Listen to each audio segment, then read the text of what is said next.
Nice little breeze has come in from my port beam.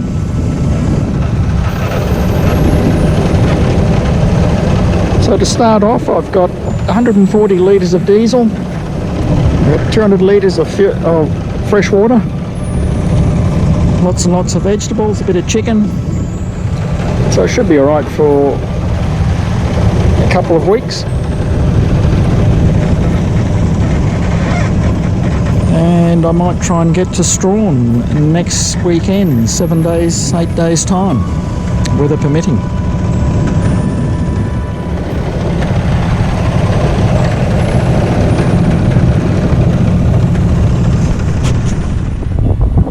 So here I'm sitting in Spring Bay, Tamar River, just east of Deviate Village Township.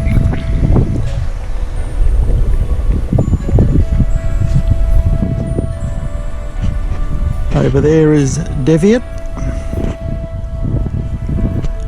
As I turn into the sun, the afternoon sun.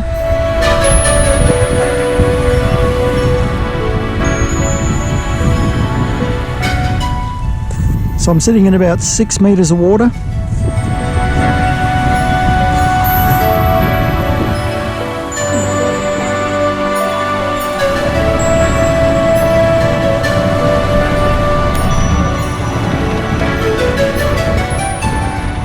So this is the Batman Bridge. The tide's against me.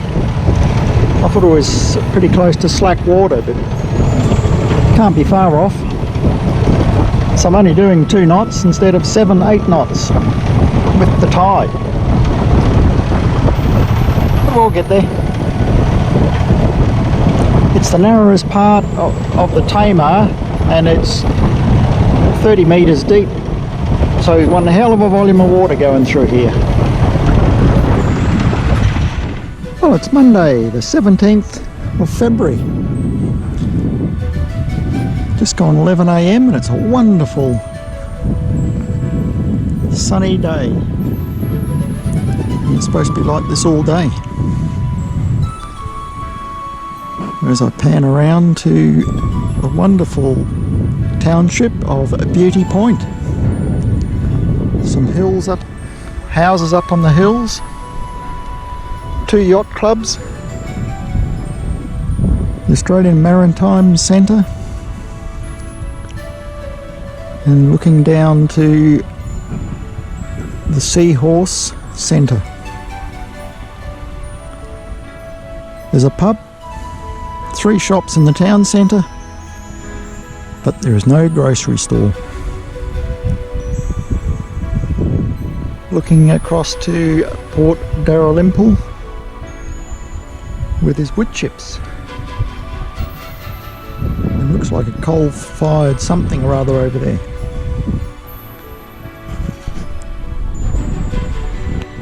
Way in the distance there's a power station.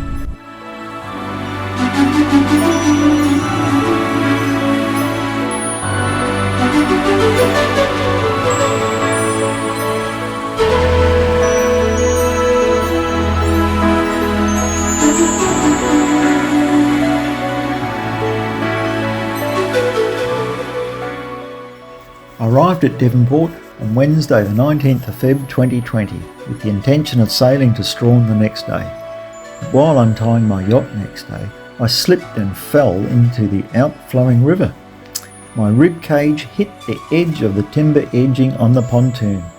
Thinking I was just winded, I did leave, but only got 1 hour up before my ribs were just too sore. So I turned around and headed back to the Mercy Yacht Club and with help tied up. Short story is I smashed the lower rib and broke the next 3 and ended up in the Devonport Hospital and then Burnie Hospital later that night. That was the end of travels for the next 6 months, with COVID as well. After 1 week I caught the ferry back to Melbourne while Ophelia was moved onto a mooring by the very good sailors of the Mercy Yacht Club. I was concerned because of the number of unused vessels and the seagull population. However, the Tassie government was to close the borders at midnight, 20th of March, so I booked a ticket on the Tassie overnight ferry on the night of the 19th of March. I stayed on the mooring for 2 weeks and very carefully managed the access from yacht to dinghy to pontoon. I then came onto the pontoon where Ophelia was beaten by the numerous northwest gales. Eventually Ophelia was transferred behind the pontoon and I stayed for the COVID lockdown, leaving on the 4th of August 2020 toward Hobart. Returning Tasmanians on the ferry had to leave their vehicle in a car park nearby and go into 2 weeks isolation. In the meantime, I bought a push bike so I could buy my groceries and exercise. Walking was good for my ribs, but did get sore. I sailed to Penguin one weekend to test everything, including my ribs, and all passed the test. I also stayed at a friend's house in Penguin for a weekend. They took me further up the coast to Stanley and we climbed the Nut. I thank the Mercy Yacht Club for their tremendous help. So this is the beach side. Of course, being called Penguin, there's the big penguin. Even the little rubbish bins have got penguins around them.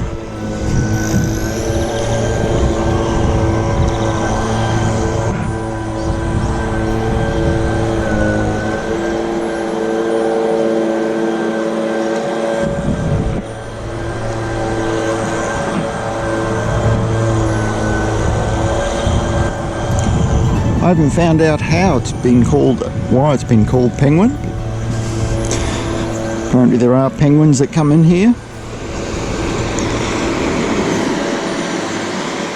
So it seemed like a nice little bay to anchor out there.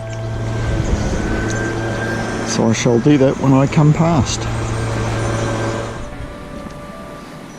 So he is now Christmas Penguin. And here it is all about Penguin. The Penguin area was first settled in 1861 by Edward Joseph Beecraft. Penguin took its name from the fairy Penguin and was so named by Ronald C. Gunn, a distinguished botanist of the area. The municipality was established in 1908. The fibro cement penguin nearby was erected to celebrate the centenary of the proclamation of the Penguin Township on the 25th of October 1975. Well, it's Saturday the 11th of July and I'm motoring from Devonport to Penguin. I'm heading out for this weekend and maybe next week as well. It's all variable winds from the southerly quarter, so it's just perfect on the north coast of Tasmania. Going to be a bit cold at night as I don't have a heater, but we'll survive. As I turn around and looking towards the west, I've got a line out but no line, and it looks like there's a little bit of raindrops.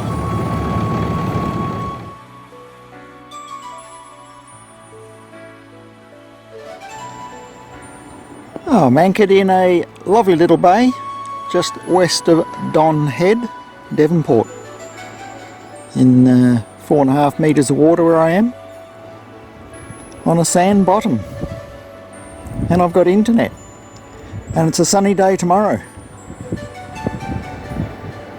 so everything's absolutely perfect.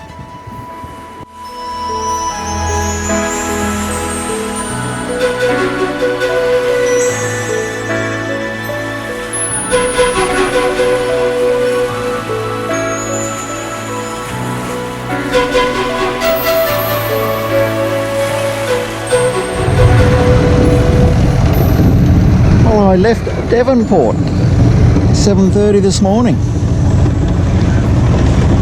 and I'm on my way to Port Sorell, so I've probably got another hour before I tie up to the mooring.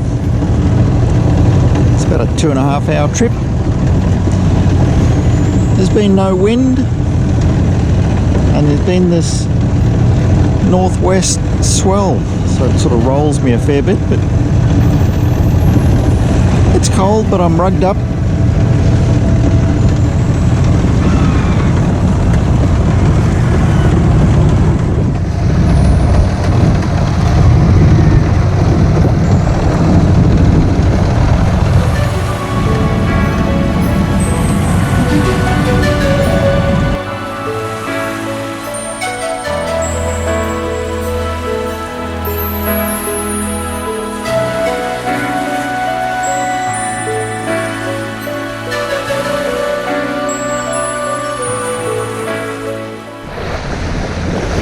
Well, it's Sunday, the 9th of August, 2020.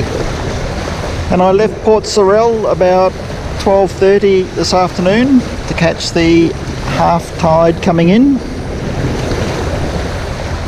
And I'm on my way to St Helens. It was supposed to be southerly winds today, just light stuff, but BOM is now reporting northeast,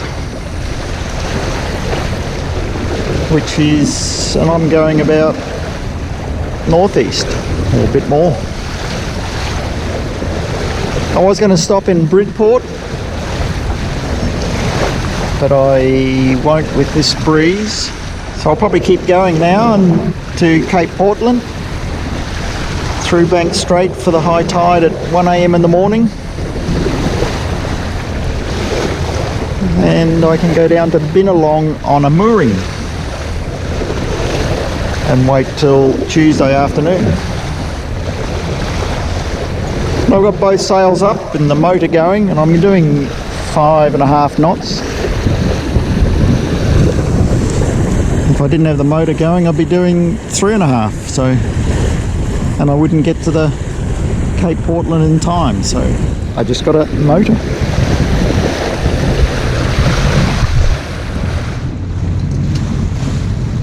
Well, good morning everyone. It is Monday the 10th of August. It's about 7:15 and I've gone right through the night round the Cape Portland, and I've got about 2.5 hours to go to Binalong Bay. Well, it's Monday the 10th, 4:45 p.m. and I couldn't get into St Helens. So much swell around that it just created an impossible task to get in. So I've had to continue, and I've booked into a marina in Trabana. It's about 100 miles away, 24 hours south. So I've been going about an hour and a half. The winds are directly behind me, hence the pole out.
So the yacht to the left here doesn't have any rubber snubbers like I have. So there's one hell of a force not only on his boat but also on the jetty. Well, that was one hell of a strength wind that came through then.